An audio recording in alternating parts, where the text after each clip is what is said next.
Hi friends, welcome to my channel. తమిళలో చూసారు కదండి, మై రియల్ స్టోరీ పార్ట్ 1. అవునండి, నాలా స్టోరీని నా చిన్నప్పటి నుండి పార్ట్స్ వైజ్గానైతే వీడియో రూపంలో మీతో షేర్ చేసుకోబోతున్నాను. అయితే ఫ్రెండ్స్, ఈ వీడియో కనుక మీరు కంప్లీట్గా చూడండి. పూర్తిగా చూసాక ఒకవేళ వీడియో కనుక మీకు నచ్చినట్లయితే ఈ వీడియోకి ఒక లైక్ ఇచ్చి నా ఛానల్ని సబ్స్క్రైబ్ చేసుకోండి ఫ్రెండ్స్. నేను ముందు వీడియోస్ పెట్టగానే మీకు నోటిఫికేషన్ వస్తుంది. అప్పుడు హ్యాపీగా మీరు వీడియోస్ చూసేయచ్చు. ఓకేనా ఫ్రెండ్స్? అయితే లేట్ చేయకుండా టాపిక్లోకి వెళ్ళిపోదాము. అవునండి, తమిళలో చూసారు కదా, ఈ విషయం అయితే నాకు మా అమ్మ చెప్పింది. నాకైతే కొంచెమే గుర్తుంది, మీతో షేర్ చేసుకుంటాను. చాలా ఇంట్రెస్టింగ్గా ఉంటుంది ఫ్రెండ్స్. చివరి వరకు చూడండి వీడియోను, ఎక్కడ స్కిప్ చేయకుండా. అయితే అమ్మ నాన్నకి మేము ముగ్గురం ఆడపిల్లలం. అక్క, నేను, చెల్లి. నేను మధ్యలో అన్నమాట. అయితే మా మమ్మీ కన్సీవ్ అయిన ప్రతిసారి ఈసారైనా బాబు పుడతాడేమో, అబ్బాయి పుడతాడేమో అని చెప్పేసి వెయిట్ చేసేదంట. తీరా టైంకి డెలివరీ అయ్యేసరికి, ఆడపిల్లని పుట్టేసరికి మా అమ్మైనా కొంచెం ఏదో మూల అబ్బాయి పుట్టలేదే అని ఫీల్ అయినప్పటికి కూడా మా నాన్న అయితే ఫుల్ హ్యాపీగా ఫీల్ అయ్యేవాడంట ఫ్రెండ్స్. అమ్మయ్య, మళ్ళీ మహాలక్ష్మి పుట్టింది, ఎంత చక్కగా ఉంది, ఎంత బాగుంది, వీళ్ళని చూసుకుంటూనే బాధలన్నీ మర్చిపోవచ్చు, పర్లేదురే, ముగ్గురు ఆడపిల్లలు అయితే ఏముంది, మనకు దేవుడిచ్చిండు కాబట్టి అని అనేవాడంట. కానీ మా మమ్మీకి మాత్రం ఫ్రెండ్స్, మేము పుట్టినందుకు హ్యాపీగా ఉన్నప్పటికి కూడా ఇంకొక బాబు కావాలని అయితే బాగా స్ట్రాంగ్గా ఫిక్స్ అయిందంట ఫ్రెండ్స్. ఫిక్స్ అయిన తర్వాత సరేలే, మా నాన్న వద్దు చాలు ఇక స్టాప్ చేద్దామంటే లేదు కంపల్సరీగా నేను 4th ఛాన్స్ తీసుకుంటాను, 4th టైం అయినా నాకు బాబు పుడతాడనే నమ్మకం ఉంది అని చెప్తే చుట్టుపక్కల వాళ్ళందరూ మా అమ్మతో చెప్పారంట ఫ్రెండ్స్. వద్దు, 2 ఆడపిల్లల తర్వాతనైనా బాబు పుడతాడు, లేకపోతే 4 మెంబర్స్ తర్వాతనైనా కూడా బాబు పుడతాడు, కానీ ఇట్లా 3 ఆడపిల్లలు పుట్టిన తర్వాతనైతే అసలు బాబు పుట్టే ఛాన్సే లేదు, అనవసరంగా రిస్క్ తీసుకోకు, మీకే కష్టమవుతుంది, ఇప్పటికే మీకు 3 ఆడపిల్లలు కదా, మళ్ళీ నువ్వు 4th టైం కూడా ఆడపిల్ల పుడితే మీకు ఇంకా కష్టమైపోతుంది, వద్దు అని చెప్పేసి అయితే చుట్టుపక్కల వాళ్ళు కూడా మా మమ్మీకి మస్తు గట్టిగా చెప్పారట ఫ్రెండ్స్. చెప్తే అయినా కూడా మా మమ్మీ వినలేదంట. లేదు, నేను ఈసారి దేవుడిని గట్టిగా కోరుకుంటాను, నాకు ఖచ్చితంగా మగపిల్లగాడే పుడతాడు, నేను ఇంకొకసారి అయితే నేను ఛాన్స్ తీసుకుంటానైతే మా మమ్మీ చెప్పిందంట ఫ్రెండ్స్. చెప్పిన తర్వాత అయితే ఇక కొన్ని రోజులకైతే మా మమ్మీకి విపరీతమైన కడుపు నొప్పి వచ్చిందంట.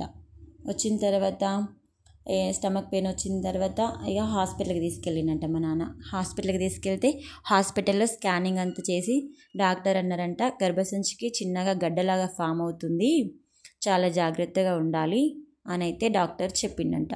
చెప్పిన తర్వాత అవునా, ఇట్లాంటి సిచ్యువేషన్లో మళ్ళీ 4వ సారి ప్రెగ్నెన్సీ అంటే కష్టమవుతుంది, ఇప్పుడైనా కూడా వద్దు, నేను వెళ్ళి సర్జరీ చేసుకొచ్చుకుంటా, మనకి 3 ఆడపిల్లలు చాలు అని అప్పటికి కూడా మా నాన్నమ్మ, తాత, మా నాన్న, మా అమ్మకైతే నచ్చజెప్పడానికి ట్రై చేశారంట. ట్రై చేస్తే అప్పటికి కూడా మా అమ్మ అస్సలే కాంప్రమైజ్ కాలేదంట.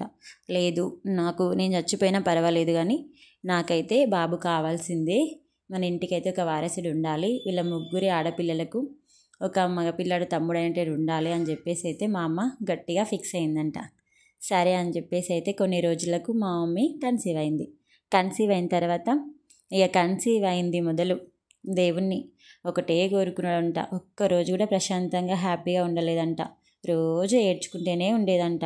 మళ్ళీ అందరు అన్నట్టుగా నిజంగానే పాప పుడుతుందా, లేకపోతే నేను అనుకున్నట్టుగా బాబు పుడతాడా, అసలు ఏం జరుగుతుంది అని చెప్పేసి ప్రతిరోజు పడుకునే ముందు మా అమ్మ ఏడుస్తే దిండంతా తడిచిపోయేదంట. ఊకే చెప్పేది మాకు, ఇట్లా జరిగింది, ఇంత కష్టపడి అది చేసిన అని చెప్పేసి ఊకే చెప్తుంది అన్నమాట. చెప్తే సరే అని చెప్పి మేము వినేవాళ్ళం ఇక్కడ వరకైతే. ఇక అట్లా రోజులు గడిచిపోతూ ఉన్నాయి ఫ్రెండ్, గడిచిన తర్వాత డెలివరీ టైం అయితే వచ్చేసినాక అప్పుడైతే ఆ కాలంలో అయితే డెలివరీకి హాస్పిటల్కి వెళ్ళడము, చెకప్స్ చేయించుకోవడం లాంటివి అయితే ఏమీ ఉండేవి కాదు.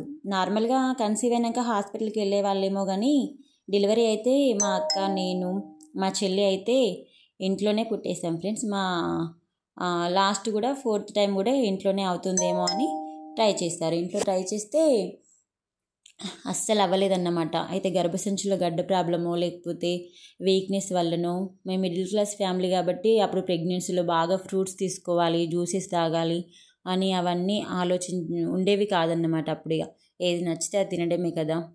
కాబట్టి మా అమ్మ బాగా వీక్ అయిపోయి కాళ్ళు అయితే పడిపోయినాయట. కాళ్ళు పడిపోతే అయితే ఇక పెయిన్స్ అయితే తీయలేరు కదా, తీయకపోయేసరికి కంపల్సరీ హాస్పిటల్లోనే అడ్మిట్ చేయాలి, ఇక్కడైతే కాదు, ఇంట్లో అయితే కాదు, సీరియస్ అవుతుంది అని చెప్పేసిన తర్వాత ఇక అక్కడి నుంచి హడావిడిగా మా నాన్న అయితే మా అమ్మని హాస్పిటల్కి తీసుకెళ్ళిండు. హాస్పిటల్కి తీసుకెళ్తే ఇక అక్కడ మమ్మల్ని అందరినీ మా మామయ్య, మా నానమ్మ, తాత, అమ్మమ్మ వీళ్ళందరూ అమ్మతోనే ఉండాలి కాబట్టి మా ముగ్గురిని మా విలేజ్లో ఉన్న మా అత్తయ్య మావయ్య దగ్గర వదిలేసి వెళ్దామని చెప్పేసి మా నాన్న అక్కడికి తీసుకెళ్ళిండు. ఇక్కడ నుంచి అయితే నాకు బాగా గుర్తుంది ఫ్రెండ్స్, ఇప్పటివరకు చెప్పిందంతా కూడా మా అమ్మ చెప్పింది నాకు. ఇక్కడ నుంచి చెప్పేదంతా కూడా నాకు గుర్తున్న స్టోరీ. తీసుకెళ్ళిన తర్వాత మమ్మల్ని ముగ్గురిని ఒక దగ్గర కూర్చుండబెట్టిన తర్వాత మా నాన్న ఒక పెద్ద అరటిపళ్ళ గొల్ల తీసుకొచ్చి ఇచ్చి తినండి, ఉండండి ఇక్కడ, ఏడవకండి అస్సలు, నేను అమ్మని తీసుకొని చిన్న పాపని తీసుకొని వస్తా, మీరైతే ఏడవకండి అని చెప్పి అయితే మా నాన్న బయలుదేరిండు. మా నాన్నకి బాయ్ నాన్న, వచ్చేటప్పుడు చిన్ని తమ్ముని తీసుకొస్తావా నాన్న, తీసుకొని రా నాన్న అని అయితే మా నాన్నకైతే నేను చెప్పిన తర్వాత ఆ మాటలు విన్న చుట్టుపక్కల వాళ్ళు, ఏంటంటే ఎటు పోయింది మీ అమ్మ అని అడిగితే మా అమ్మ హాస్పిటల్కి వెళ్ళింది అని చెప్పిన. హాస్పిటల్కి ఎందుకు వెళ్ళింది అని అడిగితే మా తమ్ముని తీసుకురావడానికి వెళ్ళింది అని చెప్పిన. తమ్ముని తీసుకొస్తుందా నీకు తెలుసా అంటే, అవును మా అమ్మ చెప్పింది, ఇప్పుడు హాస్పిటల్కి వచ్చేటప్పుడు తమ్ముని తీసుకొని వస్తానని చెప్పింది, అందుకే వెళ్ళింది హాస్పిటల్కి, మా నాన్న కూడా అందుకే వెళ్తున్నాడు అని అయితే నేను చెప్పిన తర్వాత ఇక అప్పటి నుండి ఒక 3 days పట్టిందో 2 days పట్టిందో మేము అక్కడే ఉన్నాము. మా అమ్మ కోసం ఫుల్ వెయిటింగ్, ఎప్పుడెప్పుడు వస్తుందా, ఎప్పుడెప్పుడు చేతిలో చిన్న తమ్ముని పట్టుకొని వస్తుందా అని చెప్పేసి అయితే మేము బాగా వెయిట్ చేసిన తర్వాత ఒక 3-4 days తర్వాత అయితే 3-4 days పట్టిందో లేకపోతే వెంటనే వచ్చేసిందో అది కూడా గుర్తుకులేదు. మా అమ్మ రావడం అయితే బాగా గుర్తుకుంది.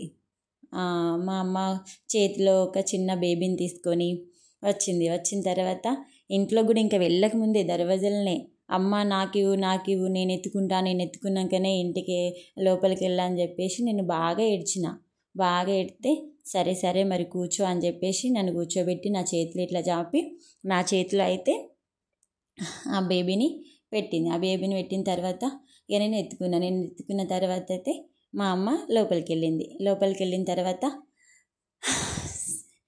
మిగతా స్టోరీ నెక్స్ట్ చెప్తాను ఫ్రెండ్స్. అయితే ఇప్పుడు మా అమ్మ తీసుకొచ్చింది మాకు చిట్టి చెల్లెలేనా లేకపోతే తమ్ముడినా అనేది మాత్రం మీరే గెస్ చేయాలి ఫ్రెండ్స్. మీరు గెస్ చేసి కామెంట్ చేయండి. నిజంగా ఎంతమంది కరెక్ట్గా గెస్ చేస్తారో చూద్దాము. నెక్స్ట్ వీడియోలో అసలు మాకు తమ్ముడు పుట్టిండా, మా అమ్మ అనుకున్నట్టుగా తమ్ముడే పుట్టిండా లేకపోతే చెల్లి పుట్టిందా, అసలు ఏం జరిగింది, వాట్ నెక్స్ట్ అనేది కూడా నేను ఇంకా ముందు వీడియోలో మీతో షేర్ చేస్తాను. వీడియోస్ అయితే నేను చాలా ఇంట్రెస్టింగ్గా చెప్పబోతున్నాను ఫ్రెండ్స్. ఈ వీడియో నచ్చితే లైక్ ఇచ్చి సబ్స్క్రైబ్ చేసుకొని